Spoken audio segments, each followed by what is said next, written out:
আক্রমণ হচ্ছে।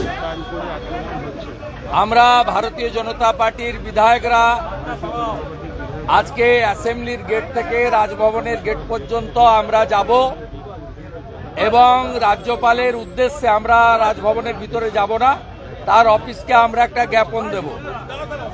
বারুইপুরে মন্দির পোড়ানো হয়েছে, মূর্তি ভাঙা হয়েছে, বসিরহাটে করা হয়েছে এবং আমাদের তমলুকের ময়না বিধানসভার শ্রীরামপুরে করা হয়েছে, যেখানে আমাদের এমএলএ অশোক দিন্দা আজকে ভিজিট করেছেন। সাথে সাথে গতকাল দুটো ব্যাড ইনসিডেন্ট হয়েছে। একটা মুর্শিদাবাদ জেলার নওদাতে, সেখানে একটি বাজারে পাটিকাবাড়ি বাজারে বেছে বেছে হিন্দু দোকান পোড়ানো হয়েছে, হিন্দু দোকান ভাঙা হয়েছে।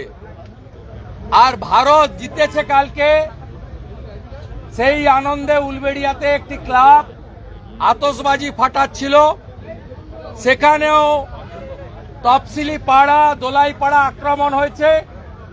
আমরা এর প্রতিবাদ করছি এবং মুখ্যমন্ত্রী বিধানসভায় এসে বিবৃতি দিন গোটা রাজ্যে কেন হিন্দু মন্দির, হিন্দু দেবদেবী এবং হিন্দু দোকানদাররা আক্রান্ত হচ্ছে। যদি কেউ কারো আস্থাতে বিশ্বাসে আঘাত দেয়, তার জন্য আইন আছে, আইন অনুযায়ী ব্যবস্থা করুন। এই ধরনের আক্রমণ ওপারে বাংলাদেশও হচ্ছে, এপারে আমাদের বাংলাতে হচ্ছে, তার প্রতিবাদ আমরা করছি। আগামীকাল ভারতীয় জনতা পার্টির বিধায়করা অ্যাডজর্নমেন্ট মোশন আনছে অ্যাসেম্বলিতে, এটা নিয়ে যে কজন আছেন। পরশুদিন আমরা যাদবপুর ইস্যুতে এবং বিরোধী দলনেতা চিফ হুইপ সহ এমএলএদের বহিষ্কারের বিরুদ্ধেও আনব। আর কাল থেকে যেহেতু অপোজিশনের দুটো এক্সিকিউটিভ পোস্ট এলওপি এবং চিফ হুইপ দুজনকেই সাসপেন্ড করেছেন, আমরা কোন নাম বক্তার তালিকা স্পিকারকে দিতে পাচ্ছি না।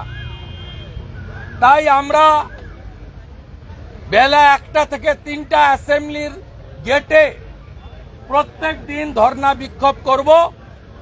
আর এই স্পিকারের কীর্তিকলাপ, অগণতান্ত্রিক আচরণ, কণ্ঠরোধের চেষ্টার প্রতিবাদে কালো ব্যাচ লাগিয়ে 19 তারিখে বারুইপুরে বিজেপির এমএলএরা ওখানে রাস্তায় থাকবে। আর আপনাদের কোনো প্রশ্ন আছে? বলুন। বলছি, তাপসী মণ্ডল যিনি আপনার হাত ধরে সিপিএম থেকে বিজেপিতে গেছিল, তিনি আবার তৃণমূল কংগ্রেসে জয়েন করছেন। এই বিষয়টা আমার কাছে অনেক পুরনো।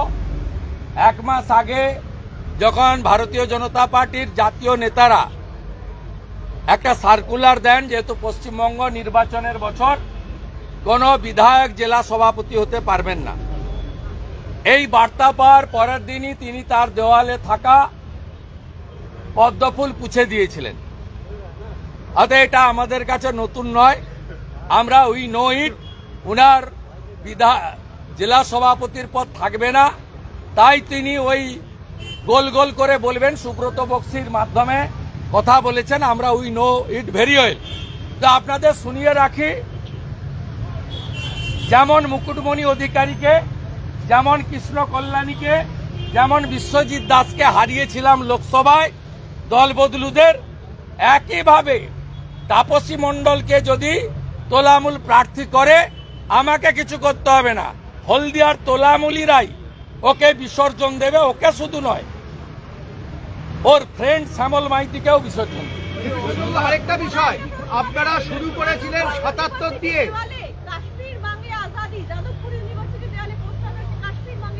আমরা গতকাল মিছিল করেছি, 16 তারিখ নাগরিক কনভেনশন করব, 18 তারিখের পরে পথে নামবো। বলুন। আপনারা যখন শুরু করেছিলেন 77 জন, এখন হলো 65, যদি খুব ভুল না করি।